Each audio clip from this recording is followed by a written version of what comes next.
And good evening. Hello, everyone. Hello. Hello. Hello, everyone. This evening. Do the thing. We do the thing. Yes. Very good. Very good. Good to see you guys. How you doing? That is all good. Yeah. Hi. Hello, welcome. Hello, welcome to the Social Pillar. We are three, mostly almost forever, sometimes DMs. We're here to have a conversation about the wonderful world of TTRPGs. It is always lovely to see you all out there. Before we get started, we do want to acknowledge the traditional custodians of the land that we're coming to you from. I am currently coming to you from Darwell land, and we pay our respects to elders past and present, and extend that respect to any First Nations and Torres Strait Islanders, Aboriginal peoples who are watching or listening, and also any First Nations people from your own respective countries. It always was, always will be Aboriginal land, and sovereignty was never ceded. And one day I would love a First Nations TTRPG, because that would be amazing. Yeah. But I am OMGM. Who are my companions on this side? And I really hope I'm pointing in the right direction. I am. I'm going to pass it off to Ian. How are you? The other side.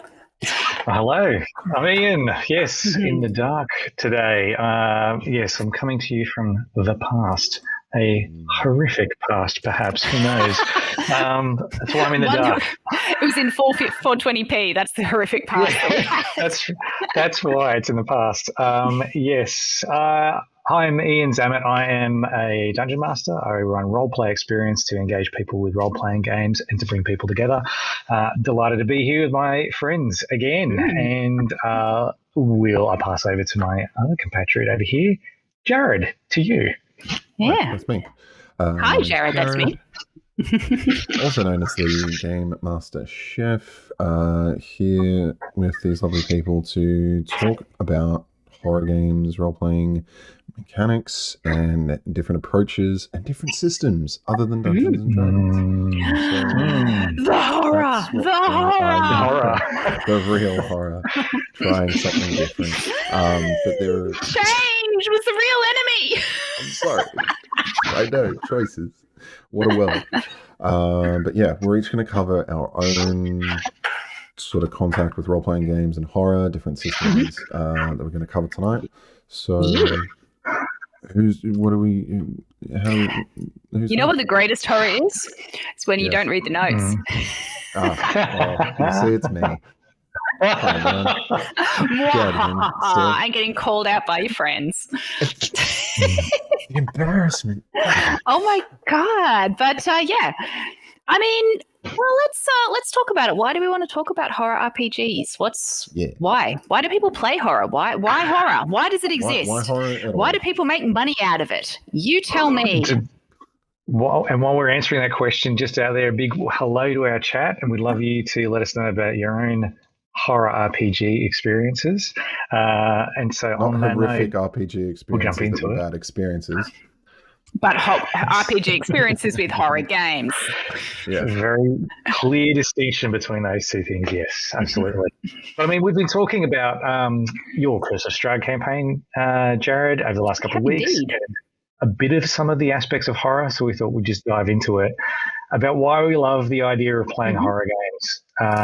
So why horror as an RPG? Why do you guys like horror to play in as well? Whether it's stories themselves as well. Well, here's the thing. I actually don't really like horror.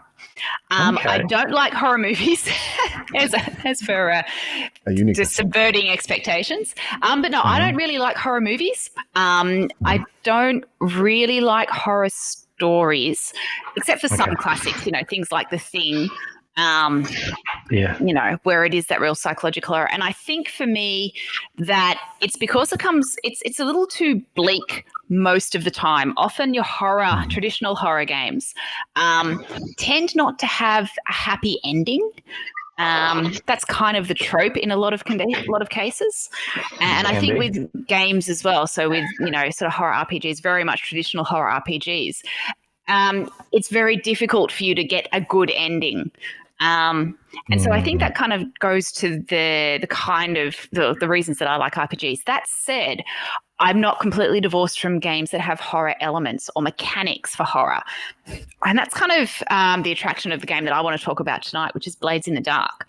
And it is not a horror game. I would say it's more a gothic game. But it certainly has some good mechanics. So that's, it's completely, why do you love horror? I don't. Good way to start. Yeah. Yeah. But I know that that's good to know. Well, I know that the two of you actually have a different view on that and actually like some of the more, I'm trying to come up with a word that doesn't make me sound like a sook. I immediately thought of distasteful. Yeah, go on. Why you like these things that I find thing. distasteful. Yeah. Exactly. How about you, Jared? It's not for everyone. Yeah. I guess I'll start with my taste in horror has changed. Used to be a very big sort of gory, like slasher. Like my favorite franchise is Friday the 13th. Jason X is a bizarrely wonderful sci-fi interpretation of it. And every Friday the 13th, I do my best to try and watch a Jason film. But my taste has changed into far more intelligent things, I'd like to say. And now I really enjoy like thriller stuff with big twists, dark mysteries, fantasy mysteries, clearly with the kinds of stories I do end up telling. Sci-fi horror, absolutely big trope for me. And I think space horror can be quite broad as well, but Alien did it best.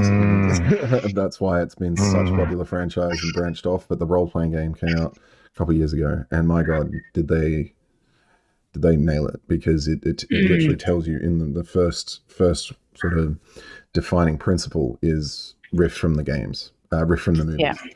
So it wants you to be inspired by its own heritage and legacy, which I love. So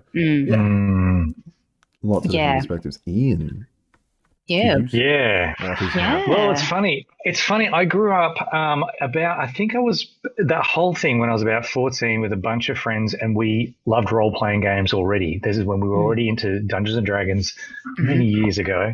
And there was a particular year, I think it was about 1988, so the year's going back away. We would be over each other's houses every week or two watching another R-rated horror film. It was literally where you go to you'd go to the video store. So this is for all the millennials out there who never saw a video store. And they would you'd be choosing the different kind of videos, what we're going to get this week. And there'd be a display sticker on some of them that said, banned in Queensland. And we're like, that's the one. We've got to get one of those ones. Because it's like they wouldn't watch it there, but we could have it here. So like, yeah, we're it's going to be awful.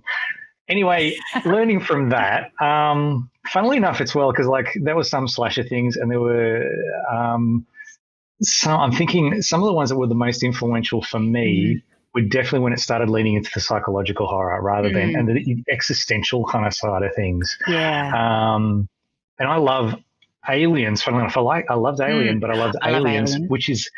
Aliens is not a horror film, but there are horrific elements in there. Alien is a full-on horror film, and it's amazing.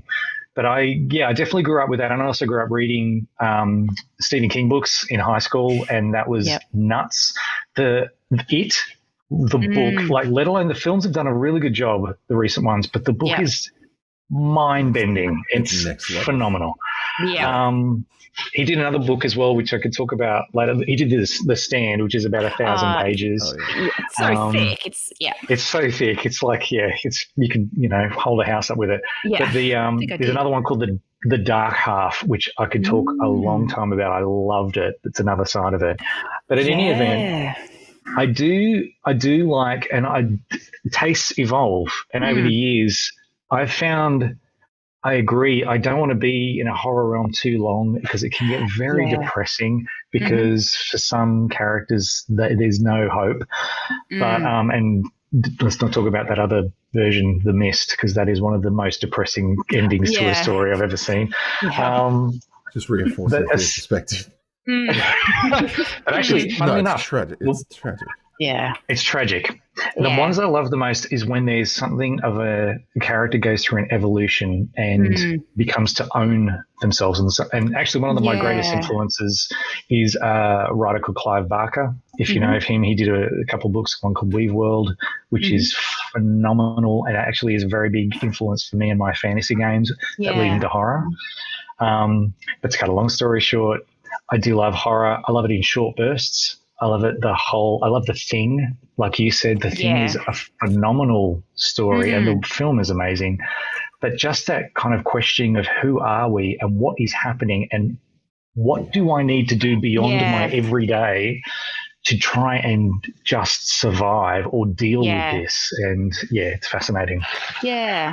I think it's interesting. Like, as you've been talking, I've sort of been thinking and not revisiting, but also just thinking of the things that I like that are kind of bleak and trying to pass out why, as a broad brush, I say I don't like horror, but there's certain things. Because I'm thinking, we mentioned books like Heart of Darkness, Conrad's book. That is a fairly bleak book. If anyone who doesn't know, it's the inspiration, loosely, for Apocalypse Now. But it's quite a dark book, and it is. But I think the things that I like about it is there's still agency. So I don't mind horror when you still have some character agency, and I think you still have that in the horror things that I like. And there's a game, and I'm not going to talk about it tonight, but we should have thought of it, called 12 Candles or 16 Candles. I think it's 12 Candles. 12 and candles. The aim is, by the end, you know every character is going to die. You go into it knowing that. And I think that's a game I'd be interested in playing. But again, I think it's about agency, which has just been, an interesting thing for me to reflect on just as we've been talking. I might lead into that as well so quickly, because I think then we can dive into our individual ones that we'll be talking about. I didn't read many Cthulhu books, but actually, funnily enough, the game I played a bit, and I quite like that. But what it kind of led into, for me, playing Dungeons and Dragons to start with. From my early ages, there were different systems that started coming out of campaign worlds that came through, like Planescape and Dark Sun, which is a whole other thing I could talk about another day. But Ravenloft, it was like love at first sight for me. I just love the gothic nature of it. I've played each edition of D&D's version of it. Yeah, that's why I was just smitten listening to Jared talking about his versions of it there.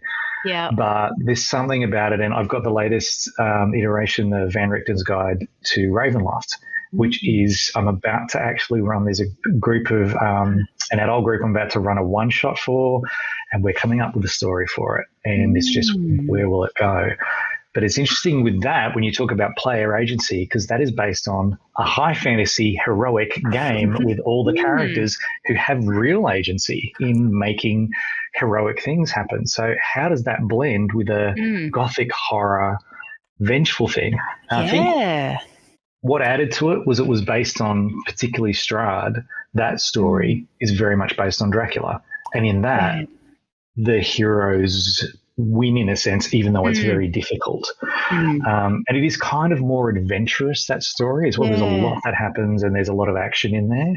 So I think that might have something to do with it, and that shifts it into more adventure horror, if you want to call it that. I don't know what else to call it. No, but I like that idea of categorizing it as adventure horror, because it adds in, I think, that the possibility that you can overcome the horror, whereas I feel like the core element of pure horror is will overcome you sort of thing.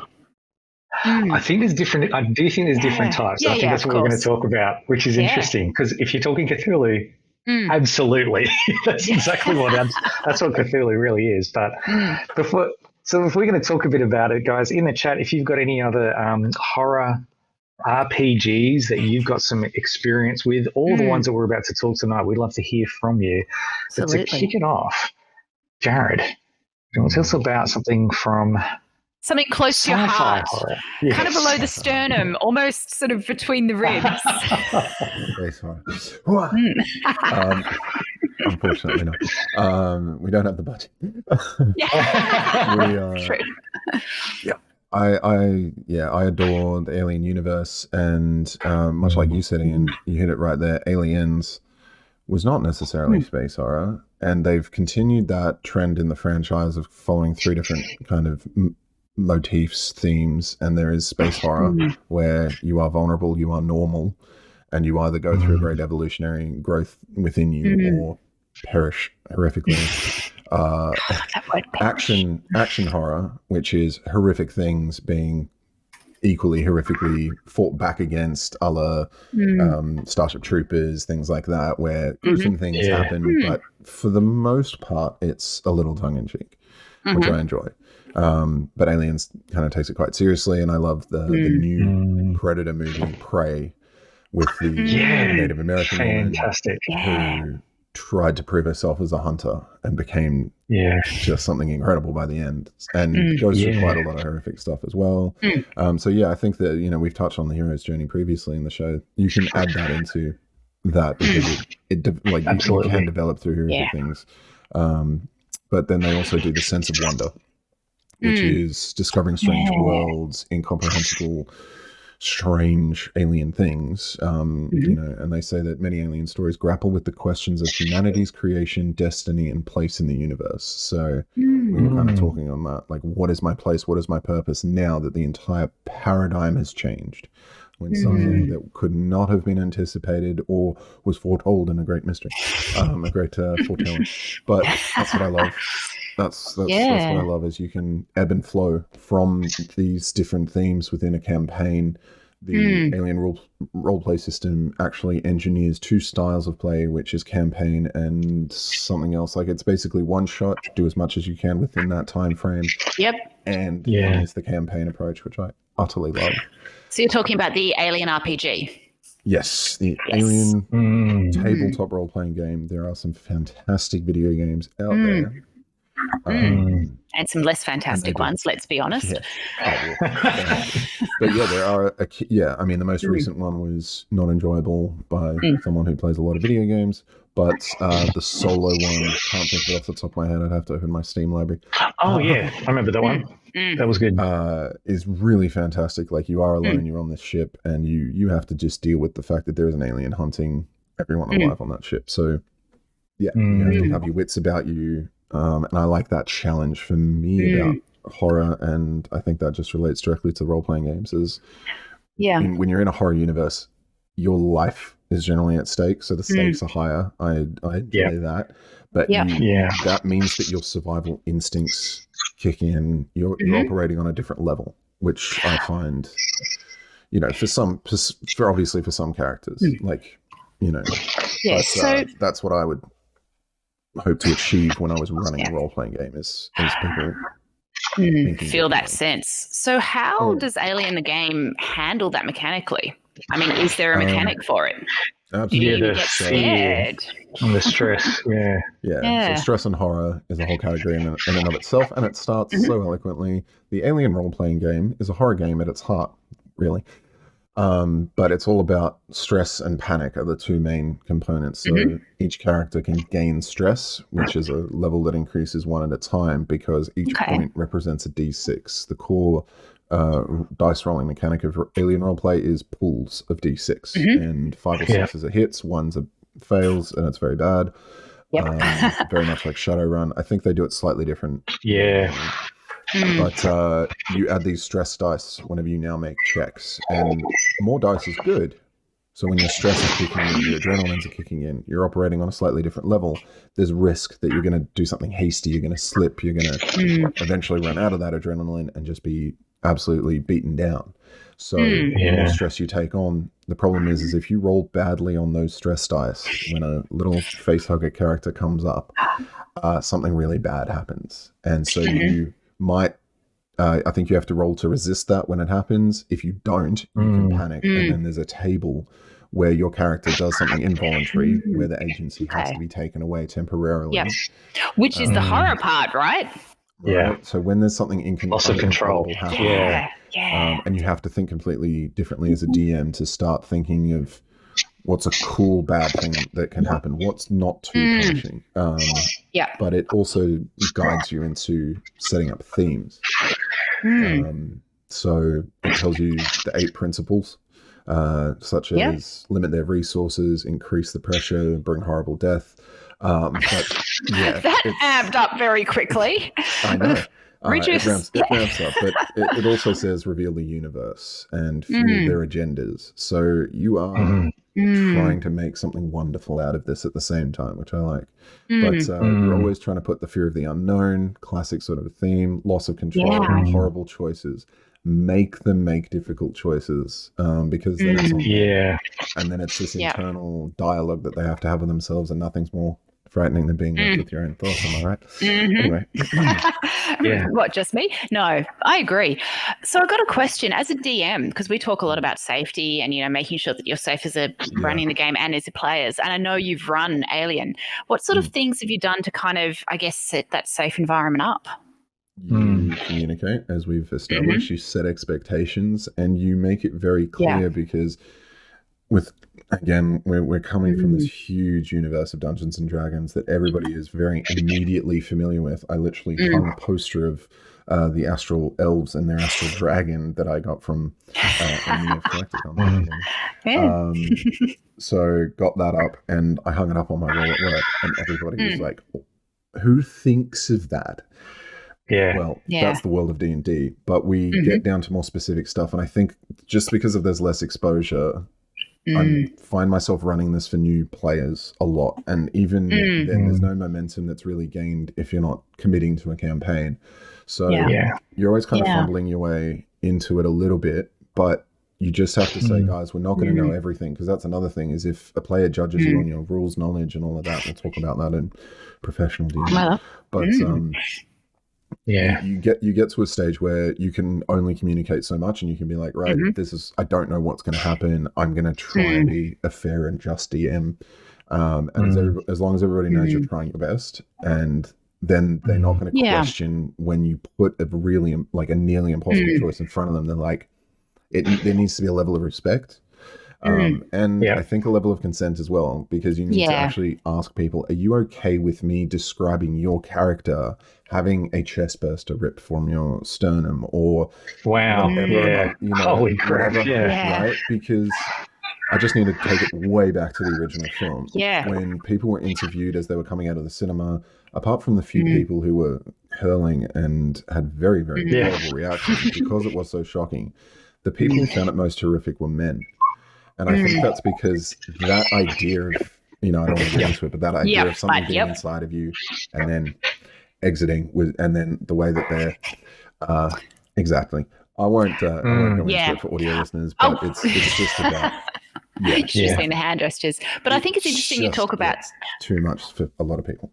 But you talk about consent, and just really quickly, because there's the story that goes about when they filmed that, is that they didn't tell the actors exactly what was going to happen.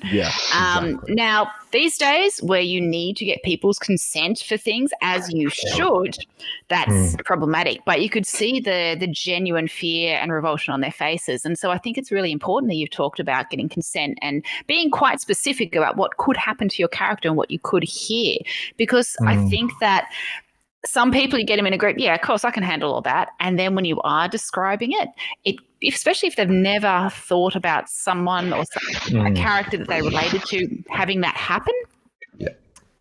So I think that's fantastic that you kind of set that up in a safe way. Yeah, because you'll introduce an NPC, you'll make them fall in love with them with your game mastering skills or game mothering skills, as you are dubbed in the Alien role-playing game, might I just add. Mother, yes, which is the name of the computer. Yes. I do. I do like that. Yeah, so you are called the game mother, which I utterly love. And I love that. Take on that, when you take on that role, obviously, there's what were we talking about? Levels of consent and may prepare. Sorry, Ian, you go. No, well, responding to that as well, because I think the whole fact of setting up consent and setting up expectations, again, it keeps coming back to how important session zero is. And when it comes to a horror game, the triggers that can come from this, like we talked about this, I ran a horror game at Collecticon last year, which involved a couple of particular triggers. I thought, look, I'm going to say it ahead of time. If you guys want me to, I'm going to be aiming at a level of M rated, not MA or R sort of thing. That's where I'm at. If you guys are happy for me to run this and you not know what's coming, keep your hands down. But if there's anyone here who'd prefer to know, you can put your hands up now, and everyone, I'm going to ask you to shut your ears, and I'll just tell you some of the things that are coming up. If you don't like it, just let me know. I'll actually just cut it out. We'll go into a different direction. They really appreciate it. I got a thanks after that. Wonderfully, all of them were happy not to know, and they just wanted to be scared. So that was kind of cool. But setting that up, like you said, for the Alien game, you really want to set up the thing about a chest burster, for example, the loss of control that you'll have over a character at some point, which is a common thing. It's a common mechanic though in a lot of horror games, and it's like, it's terrifying. It's absolutely terrifying. I played Call of Cthulhu once, and as soon as I got whatever level of whatever, I was like, no, this is terrifying. And like nothing had happened. I was a YouTuber looking through my camera at a window, and the DM was like, you see this thing? And I'm like, I can't even remember what it was because it was that horrific. Fair enough. I like Sammy in the chat going, it's that moment of nope. That's it. That's all you see is nope. Nope. It's like, oh no, I'm good with this. I think I'll just wrap up with just touching on that. Another mechanic that is kind of huge with Alien role-playing system is each character has an agenda. You also have a personal item, which is really cool and part of the way you relieve your stress. So there's light and dark. It balances those. And your agenda is fantastic. For each character to have a personal goal, either session by session or for the one shot or whatever it may be, drives insane narratives. Like there's greedy ones and then there's party-based ones. Obviously people can be synthetic and either not reveal that or not. But there's just this wonderful little paragraph, which is every personal agenda is secret and known only to the player and the GM. Sometimes you might want to pass notes and communicate little things here and there. But find a way that makes sense to your group. Don't overcomplicate things. And remember, if a PC player character starts to act in direct opposition to the rest of the group, it's time to call PvP. Play the current scene to an end and then turn the PC into an NPC. And I kind of love that. But again, like that's not a mechanic that is going to come up very often. But it's important to know, and you don't just dump that on the players and be like, oh, you guys are getting hostile, because players probably won't do that if they don't know how PvP works. It's not meant to in a lot of games. But this, they've obviously recognized that as a big opportunity, specifically when these agendas conflict. If somebody's like, well, I need to get onto this shit before it gets out, and I need to leave a certain person behind, or I need to bring a certain person because I'm actually working for a different corporation. It's fantastic. So, at the end of the day, it brings in not only horror mechanics, but storytelling mechanics and marries them together in a beautiful system. So, I mean, it sounds like a game that I would like to play with a trusted DM. Loz has said in the chat that in Alien, the loss of character control can take people by surprise, and that they've seen them get stronger reactions. And I think that's true.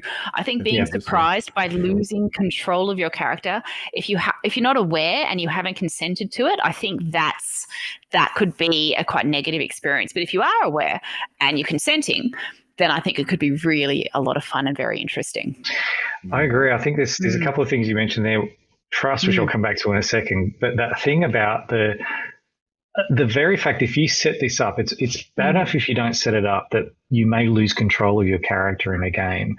But if you, because that can be a negative experience, and that's not what we really want to have. If you set it up right, the very notion that you may lose control of your character at any point, and it may never happen, that's a level of stress already playing the game, because you're just worried, am I going to survive this? Am I going to survive this? And that's the whole point of the game. It's actually, which is why you can't do it too long, because adrenaline too much is bad for you. So, but you said trust, and I think that's exactly right. With a game like this, if you know that there's going to be that inter-party conflict as part of it, because, I'm going to say Hudson is going to go flipping out on you and just freaking out to everyone and just say, get me out of here, man. And then the other person's like, pull it together. I need you to pull it together. That can be a really great role-playing moment if you guys are right on top of, we could actually argue at this point and something could happen. So, but there needs to be that trust built. That's so true. 100%. Nah, when interesting. Sammy said he would always he said yes, he would always consent to any session. I think that's because I've played quite a bit with Sammy, and he's built up an admiration for what I've done. So thank you, Sammy. You're my number one fan. And he's a pleasure to play with. So it's fun because when there is that level of trust, you can do more. And you don't want to break that trust. You want to keep it in the realm.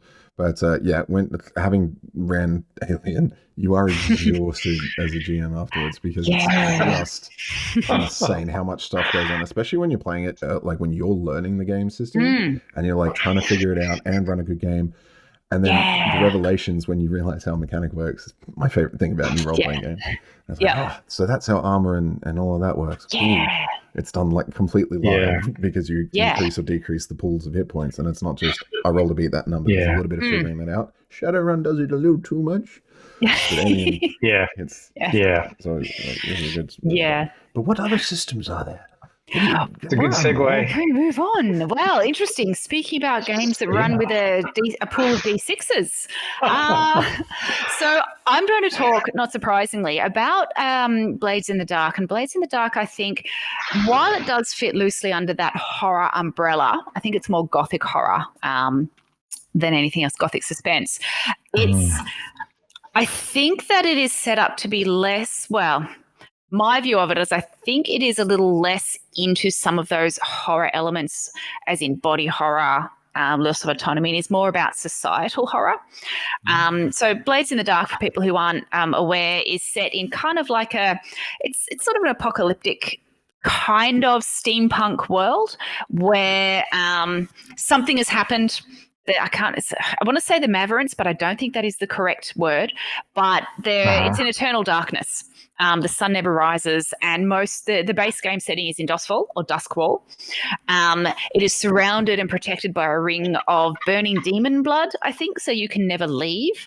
And it's quite a bleak post-industrialist kind of environment. So it's not good. It's fantasy. There's ghosts. And there's capitalism, which is always the most horrific thing in the world. But there is all of those kind of elements of a horror world, of a dark, bleak world. It is a system that I am still coming to grips with. I really, really want to play, but I'm only just kind of learning the rules and getting my head around how it all fits together. So if anyone is familiar with Blades in the Dark and I get things wrong, I apologize. Oh, Quinn. We just got a Quinn raid. Welcome, Quinn. Hey, Quinn.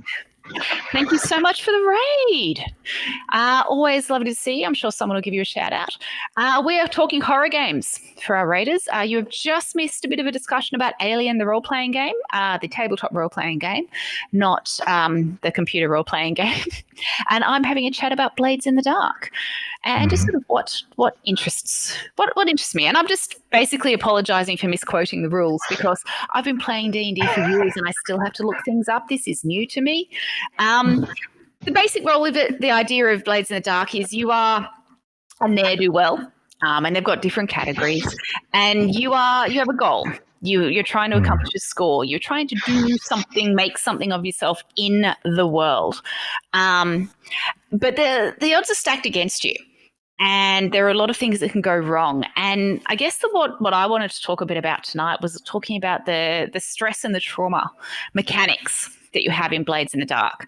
So it's got a couple of phases. It's got like free play phases, which is your typical role play. I would like to do this. I talk to this person. We do this, that, and the other, that you run as a normal role play. And then it's got like the score, which has a really interesting mechanic in that you kind of get dropped in media res, or you're just about to start and you roll dice. And I won't go into too much because I'll completely explain it. But essentially, once you get into the score, as you go through, things can go well or go badly, but you can do these things called flashbacks. And when you do a flashback, it's, I just remembered that I set up beforehand, I hid the bag full of weapons. I got my contact to get themselves on staff so that they can make excuses and won't check my invitation for this party they're coming to. And doing those flashbacks means that you can make it more favorable. So you add more dice to your pool of dice to roll for a particular check or a skill, but you take stress. And similar to the way I think stress is tracked in Alien, is you have a certain number of stress points or a stress clock. And each of those flashbacks costs you 1 stress. And when you get to a certain number of stresses, you experience trauma. And I'm going to have a look at the rules on this one because otherwise I will get it really wrong. So with stress, you take stress when things go wrong, and you can take stress for doing flashbacks. You can also push yourself.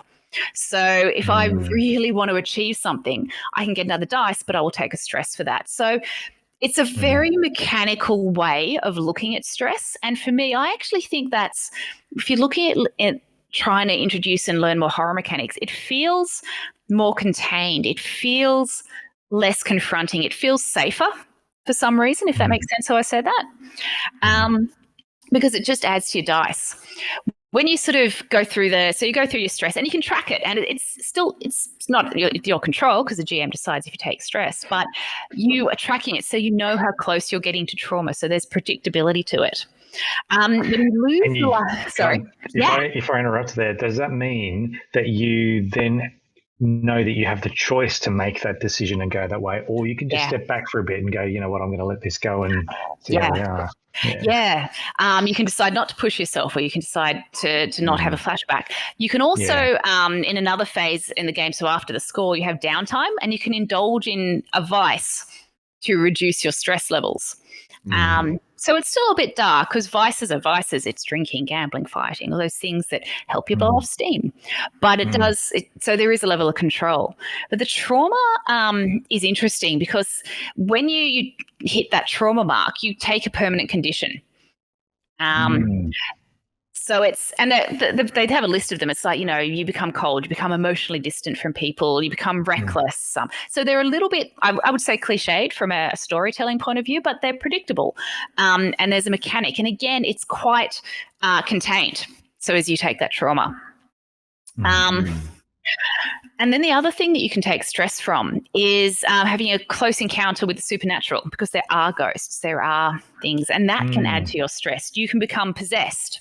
So that sense of losing control and autonomy when you get it. And also you can have, and I think this kind of leaks a little into some themes from Call of Cthulhu and that kind of school, is you can be confronted with mind-bending horrors, and that will also add to your stress. And so I think I like that idea of how to handle stress and how to handle trauma and how to handle those kind of challenges in a really mechanical, predictable way.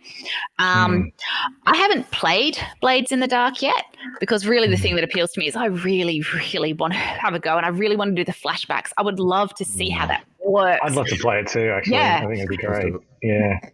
We should. Because it's also like, it's not actually always the GM telling the story. You could throw in a flashback, which completely changes it. So I love that idea.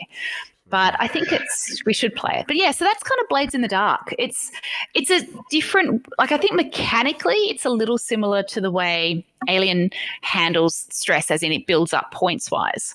But it feels a little less. Also push rolls. Yeah. Okay. So there are some similar mechanics. Yeah. But no, it's an interesting way, because again, the more I think about it, I think it can be in that horror realm, and depending on who is running the game, it could certainly go one way or the other. But I quite like that. Oh, Loza said you can use flashbacks in D&D as well. Amazing. Hells yeah. Yeah, I think it's so good. The flashback idea is, you said about player agency in particular. So it's kind of cool, because that means you've got it's a wonderful role-playing moment. If you just like, oh, look, how do you come up with something to get you out of this circumstance? Oh, I remember this. And so not only do you get a chance to kind of create something, but at the same time, you're taking charge. You're actually being able to direct where the story's going to go, and possibly make it easier to get the score at the end. Something about, I just wanted to pick up, it does sound like this game is kind of, like you said, the gothic horror. So it has that kind of melancholy all around it. And it's set in like a dark city kind of vibe, it sounds like. It's particularly city, urban kind of very horror. much urban. Yeah. Yeah. And it's it's more like a thriller, it sounds like, in some ways, because it's like, will they succeed in some ways? But the loss of control element is the horror side of it, for sure, it seems like. Yeah. Wonderful. Really wonderful. There's definitely opportunities for hijinks, but we should definitely play it. Hello, Talvarth. How are you? Welcome in. Hey, hello, Talvarth. Welcome in. Rhonda in chat, if you want to share any experiences about your own horror RPG games that you've played, and we're talking about the experiences of playing it, the game, the story itself. We'd love to hear about that. If, on that, with Blades in the Dark, now that you've had a chance to read it, what would be, what's something about that? Is there a scenario or something, or a kind of character that kind of drew you to it, or what was it that kind of pulled you into it? Honestly, it was the flashback mechanic that really made me decide. So I first heard about the game. There's a British YouTube, they've got several YouTube channels, but they started playing D&D and they started playing other games, and this was what they played. So Johnny Chiodini, who I think his channel is Press Any Chiodini, is an amazing game master and loves the game, and ran them through a few of them. And I was like, I want to know more about this game. This looks great. But I also like the idea of different systems. I love the idea of pools of dice as opposed to your D20 system. But I like the world. Like I like that cyberpunk gothic industrial world, but I also don't. How do you feel about the Warhammer 40k universe?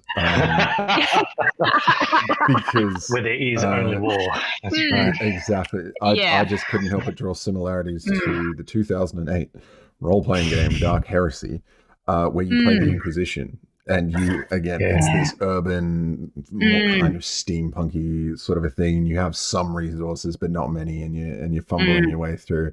Yeah, it's an odd system and a very odd, specific tone that it works. I've run it a little bit back in the day, but it's I couldn't help but draw. Yeah, I mean that's the thing. It's not really a horror game, but it draws. There's parallels across many. It has themes, but speaking of, I think it's something that sounds really interesting. I think we should definitely play it. Maybe we can have our AI DM run us.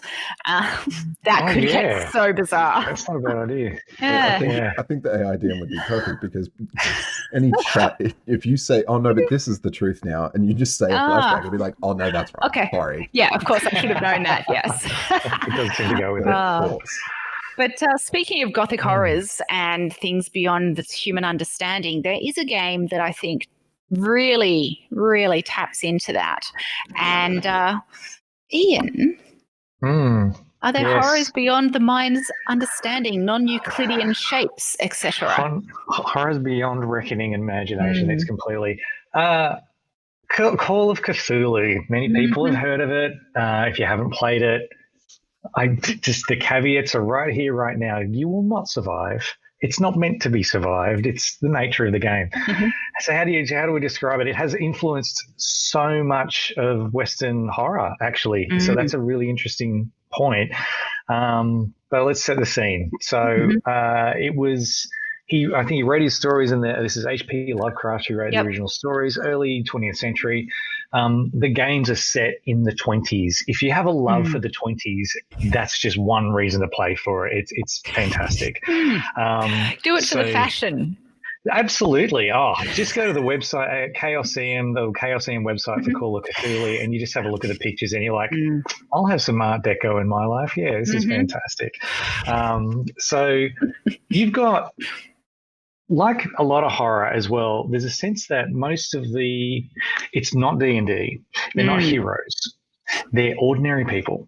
You could be a flapper dancer at the nightclub, or you could be the bouncer, or you could be a detective who's investigating something strange, or you could be a doctor or a nurse. You could be just the local janitor down the road.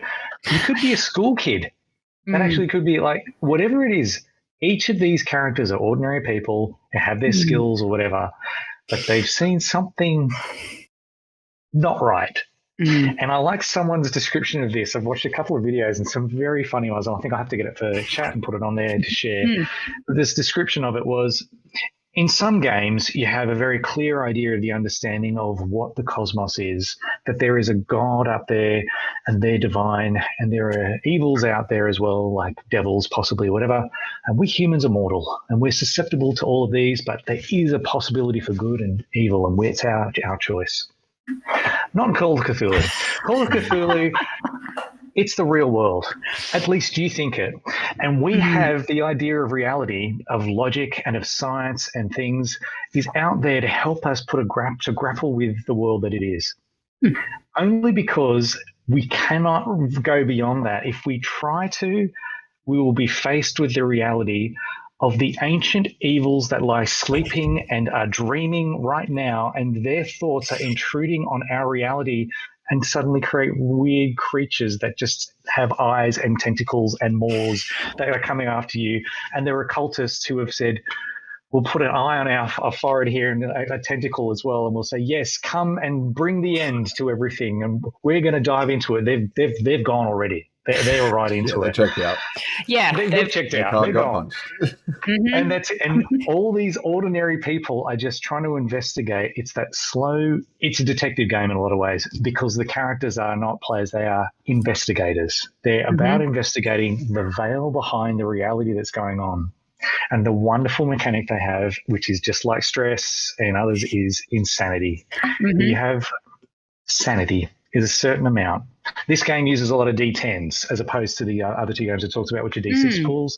This one's D10s because it also does a D100, so you can roll a percentage, and you're building on your percentage as you get more skilled in things, and you want to get lower than the percentage you've got, because the higher you've got is, the more skilled you are. But if you roll 95 or above, you are screwed. It's basically a fumble, and it's not good. And that's where sanity comes in. So sanity, you've got abilities like in a lot of the games where you've got strength or intelligence or force of will or charisma or dexterity to dodge things. And you have a luck mechanic in this as well. So you can try to push with a luck mechanic to therefore make things happen. Similarities again, which is really interesting. Yeah. So you've got those, not with sanity. You open the book, that's the Book of the Dead, and it has weird hieroglyphics and things that your mind suddenly starts to comprehend, and you flip out. Or you see the monster curling around the door with 20 eyes and 50 tentacles, and you have to roll a sanity check. And if you fail, you have a momentary loss of control. And it's taken out of your hands. You can't do anything. You literally start going and start running off. Or you literally sit in the corner going, nope, nope, nope, like this. Or you start attacking everyone around you because you just are so freaked out by this. You're just trying to survive. And I think it's like I think you said it before, setting this up with people to know that this is possibly what could happen, that you will lose control potentially at some point in the game. And to lean into it. It's like I kind of like leaning into the absurdism of it. And if you go that way, where it's like you're not actually, let's not take this too seriously, because really, if you did, this is pretty freaky stuff. Yeah. Go into the absurdism that this person's like literally losing whatever insanity it is, and they're just trying to shut the door to stop this thing from coming out or whatever it is. That's the best, I think, a way to go about it. Yeah. So that's one way. Yeah, that's one thing. The sanity thing, the sanity mechanic. I'm terrified just listening. I know. I was getting like going, okay. I can see, especially with you running it, Ian. I think that you could definitely build that fear. Yeah, you've got to have points of rest. I like what it said in Aliens, that there actually is points of rest. It's so crucial for games to just have a moment of quiet and peace. For people to recover, because not only does that help us recover, and we can actually just have just moments of enjoyment to go, oh my God, did you see what happened? We got out of there. How do we get? Yeah, I'm a bit worried about Bob over here. He's not looking good. We might need to take care of him. But you also get to have some fun with it then before, if you have the rest, you can then build the fear up again, the horror, the scares, or whatever it is, which is a kind of fun thing. I forgot to mention Yeah, the rising falling, absolutely, which is so important. If you fail, I forgot to mention, if you fail by a huge amount, you get a permanent condition. This is so similar. It's like to other games. Yeah. You can really screw you over, and once you've lost a certain amount of sanity, you're gone. That's it. Then you character's gone. Here you go. We might need to get a new character for you. So it is a very interesting game. Yeah. Short-lived games I would highly recommend for this Call of Cthulhu. I wouldn't play it for long term. It's I think that's the fun of it, is when it is a short game and you know that you're just going to go in and hopefully survive. Yeah, I've played it once. I played it on stream. And the DM was excellent here, very experienced DM. You might, if that movement in the back is not an eldritch horror, it is Bean Dog. The dog warding away the eldritch horrors at the door. He is. He's actually sitting with his back to me in his guard post, which is very sweet. It's very hard to be horrified when you have a dog who will protect one.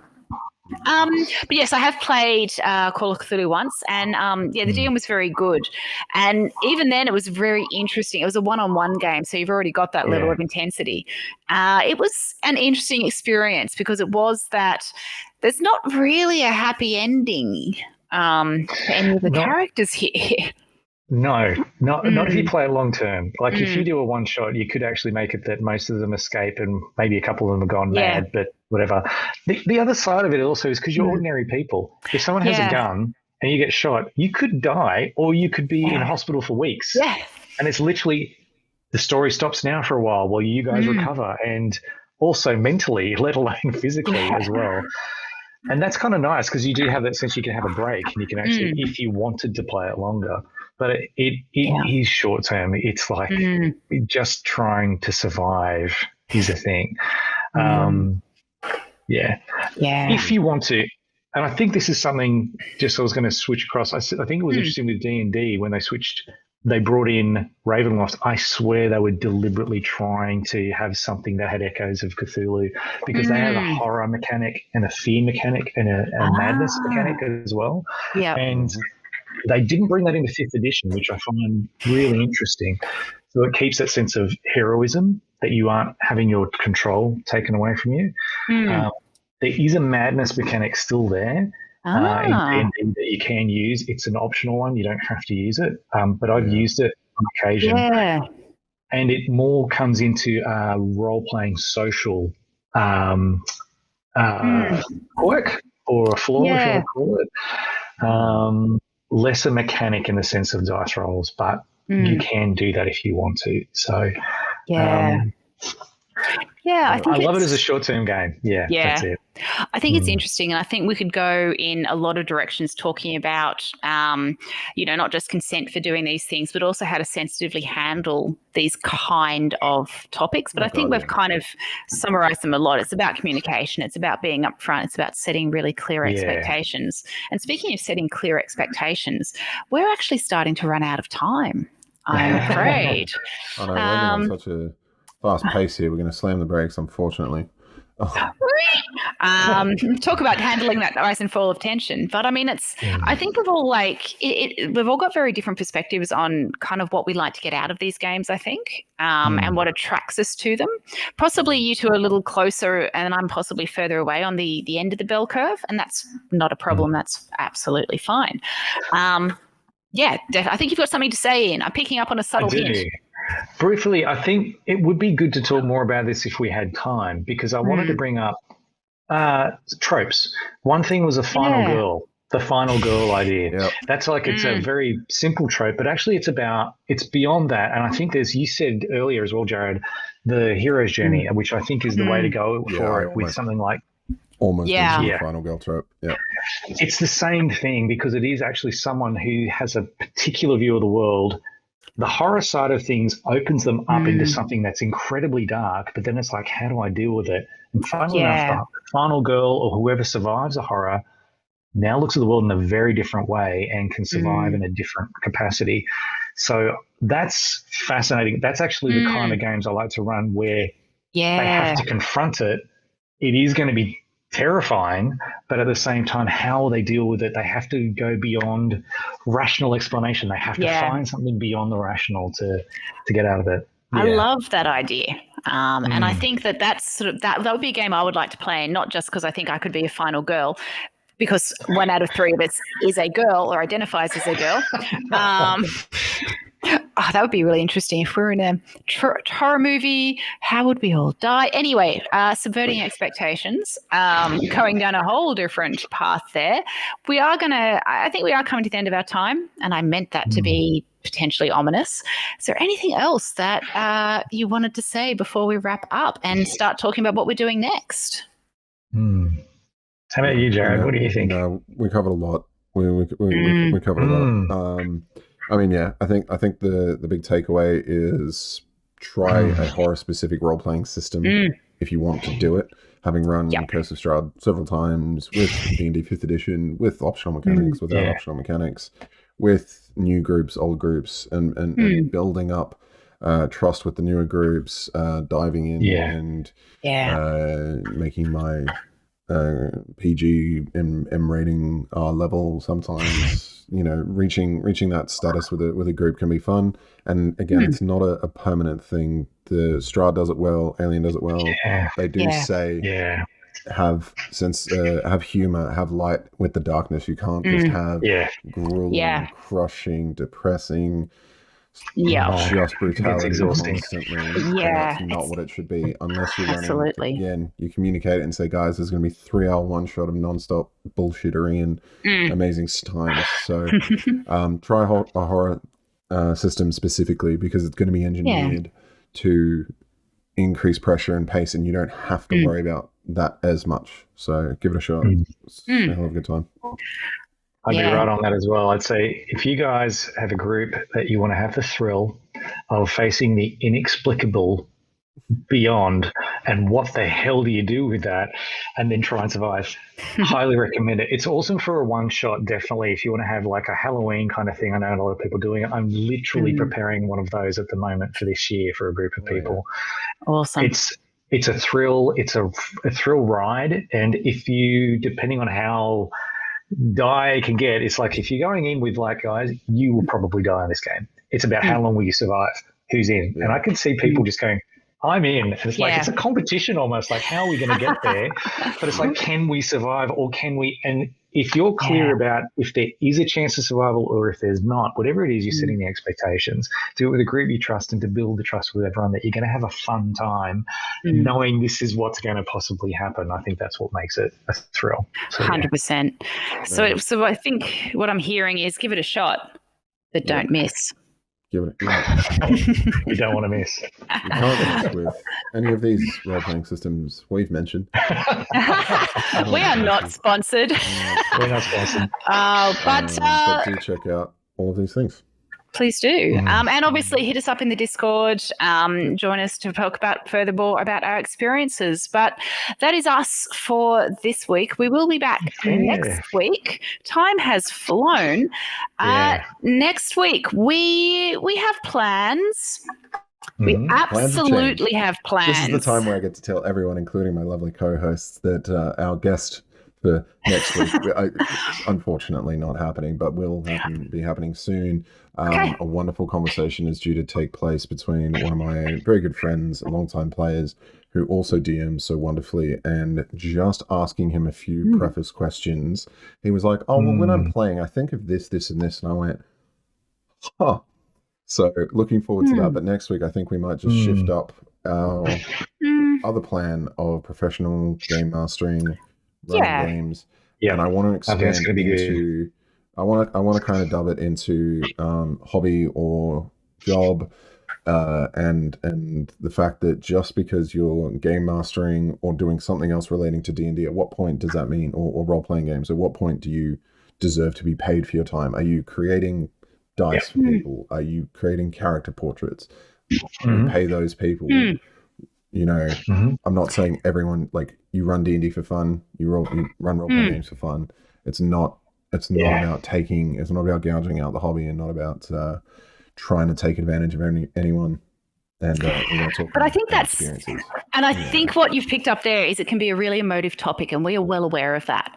And I think that that's kind of why we wanted to talk about it. Obviously, we're going to have opinions and thoughts, and so it potentially could be a little bit of an emotive discussion, but we're going to do our best to approach it from a very dispassionate look at the issues, not the issues so much, but look at some of the factors involved in it, because it's a spectrum.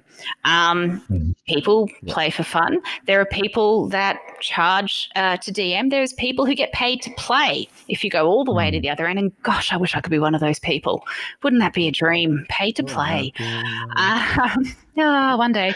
But that is what we will be talking about next week. We are back every Thursday at 6:30 Australian Eastern Standard Time until we go to daylight saving, but that's a year away, so don't worry about that.